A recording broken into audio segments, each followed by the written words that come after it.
Today we are going to see the phase angle relationship, phase relationship in the element inductor. Or in other terms, we are going to discuss today how the inductor behaves when AC voltage is applied across it. We are connecting an AC supply across an inductor. Let this AC supply represented as Vs and the value of the inductor which is connected across AC supply as L and the current passing through this inductor as I. Let us see how to find the phase angle. Phase angle means it is the angle between the voltage and current. In order to find out this, we need to start at some point and we start from the voltage, stating that the voltage applied is Vs is equal to Vm sine omega t, where this Vm is the peak value or the maximum value of the applied sinusoidal waveform. Now, in order to find the current, we need to calculate the impedance as well. So, we will see first what is the impedance current, and then we will also try to understand what is impedance of this network. Once we find this, we can also find what is the phase angle, that is the angle between the voltage and current in an inductor when AC voltage is applied. Let us see how to calculate the current calculation. From the available knowledge, we know that the voltage across inductor is given as V is equal to L di by dt. Already we know that V is equal to Vs because the voltage is applied, complete voltage is dropping across the inductor. Therefore, in this case we have Vs or Vm sine omega t is equal to L di by dt. From this, we need to calculate the current. Current can be calculated as di by dt is equal to 1 by L into Vm sine omega t. From this, we can arrive as I is equal to 1 by L integral Vm sine omega t into dt. Therefore, we can understand this after applying integration, that is integration of sine theta. If you are unable to recollect the integration, remember integration of sine theta with respect to theta is equal to minus cos theta. Therefore, here in between the limit 0 to t, we have Vm by L integration of minus cos omega t. Because we are integrating with respect to t, here we have omega. It gives me Vm by omega L minus cos omega t. This is the current which we obtain, which is flowing in the inductor when the voltage applied is Vm sine omega t. But in general, we represent AC current as I is equal to Im sine omega t.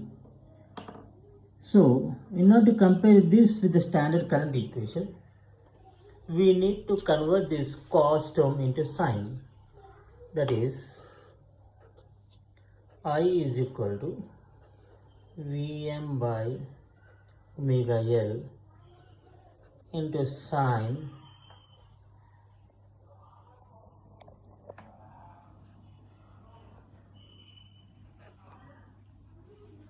omega t minus phi.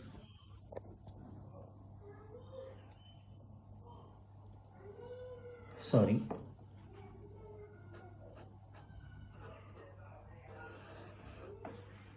It can be written as I is equal to Vm by omega L sine 90 minus omega t. This makes it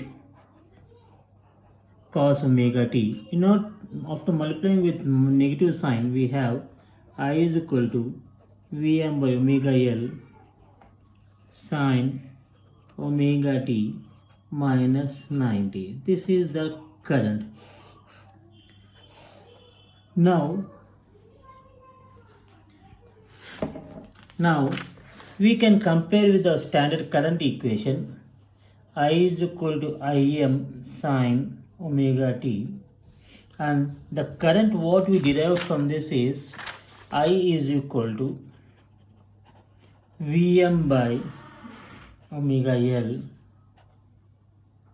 sine omega t minus 90. So comparing these two terms, this is the standard current equation and this is the obtained current equation for inductor. We can arrive at Im is equal to Vm by omega L or Vm by omega L is equal to Im. We generally know that the units of Vm by Im is ohms, and hence this term here it is defined as the ratio of AC voltage to that of AC current is in terms of ohms, and hence the term omega L can be called as reactance XL. Therefore, XL is called as inductive reactance, and it is given as XL is equal to omega L, or in terms of frequency it can be given as 2 pi FL. So we have come to a new terminology that is called as impedance, which is nothing but the ratio of AC voltage to of AC current. Hence, we can conclude that when an AC supply is connected across an inductor having a value of R and supplied an voltage of Vm sine omega t, the current that passes is Im sine omega t minus 90. So when we compare these terms, we can understand or draw the graphical representation as this is the sine wave having a magnitude of Vm, and this the value of V S is equal to Vm sine omega t, and from the graphical representation from the equation current we can understand that I starts at with a delay of 90 degrees. Therefore, the current waveform is given as I is equal to Im sine omega t. So what we can conclude is the current lags the voltage by 90 degrees, or voltage leads the current by 90 degrees. Hence, what the conclusion is, we can say for an inductor, the current lags the voltage by 90 degrees. Now, coming to the impedance, as you already discussed, impedance is given as ratio of AC voltage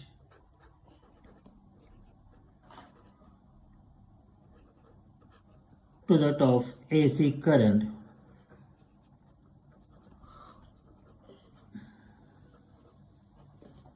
Writing in terms of magnitude and angle, we can write as Vm angle 0 by Im angle minus 90, because the current is lagging by 90 degrees. Already we have derived as Vm by Im as omega L or XL, and angle is 90, and one angle 90 can be replaced by J, and hence the other conclusion is the impedance of the inductance or inductor is J into XL or J into XL or omega L. This is also same as J into omega L. Or if you want term of frequency, it is J into 2 pi f L. Right. So, coming to the voltage drop, the voltage drop across the inductor is given as I into Z, because we are given that the ratio of AC voltage to the AC current is impedance, and from that we can say the voltage across inductor is I into Z, because V by I is equal to Z, and for the Z for inductor is J into XL. Therefore, the voltage drop across the inductor is given as Vn is equal to J into XL. Thank you guys. So the summary of this is current lags for inductor when connected across AC supply. For a pure inductor, in fact, the current lags the voltage by 90 degrees. Impedance is equal to J into XL or J into omega L or J into 2 pi FL. So this is the conclusion what we arrive, and the voltage drop in an inductor is given as I into XL. So these are the conclusions of the topic when AC supply is connected across inductor. These can be concluded. Thank you guys.